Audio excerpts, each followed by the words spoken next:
ఇది న్యాయమైన కోరికతో ఇచ్చినటువంటి బంద్. ఇది బీసీల న్యాయమైన కోరికకి ప్రజలు సంపూర్ణంగా మద్దతు ఇస్తా ఉన్నారు.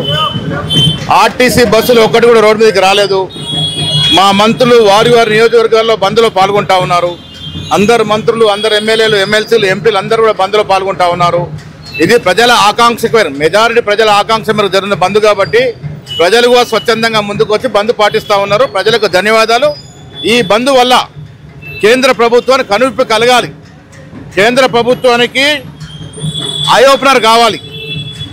ఇది ప్రజల కోరిక, న్యాయమైన కోరిక అనేటువంటి అంశం కేంద్ర ప్రభుత్వానికి, మోడీ గారికి అర్థం కావాలి. తద్వారా ఈ మేము పాస్ చేసిన చట్టాలని 9వ షెడ్యూల్లో పెట్టి దీన్ని ఒక అఫీషియల్ చట్టంగా మారుస్తే బాగుంటుందని మా కోరిక. జై బీసీ. 42 బీసీల రిజర్వేషన్ లోకల్ బాడీలో ఇచ్చిన తర్వాత అన్ని పార్టీలు మద్దతు ఇచ్చినాయి. కానీ ఇప్పుడు ఎప్పుడైతే సుప్రీంకోర్టు కొట్టేసిందో దానివల్ల ఇవాళ బంద్ కాల్ ఇచ్చినాం. అన్ని జిల్లాలలో, అన్ని మండలాల్లో బంద్ జరుగుతుంది.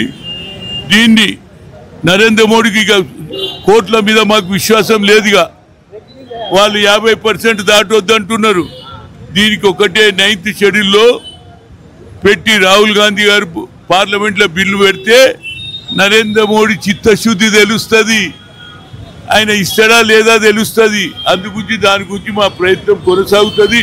42 వచ్చే వరకు మేము ఎన్నికలు జరపం.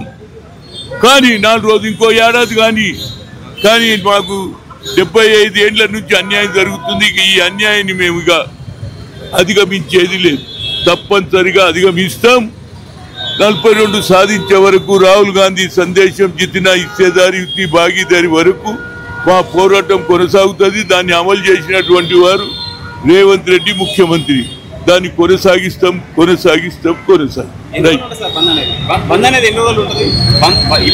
బంద్ ఇవ్వాలి ఒక్కరోజే రాష్ట్ర మొత్తంలో. తర్వాత మళ్ళా కార్యక్రమం ఇది అన్ని బీసీ సంఘాలు, అన్ని పార్టీలు మద్దతు ఇస్తున్నాయి. ఇలా బీజేపీ, బీఆర్ఎస్, కమ్యూనిస్ట్ పార్టీలు, కాంగ్రెస్, అదేవిధంగా మా పిసిసి ప్రెసిడెంట్ కూడా సైకిల్ మోటార్ మీద తిరుగుతూ బంద్ చేస్తున్నాడు. అంటే మాకెంత చిత్తశుద్ధి ఉంది అనేది నువ్వు తెలుసుకోవాలి.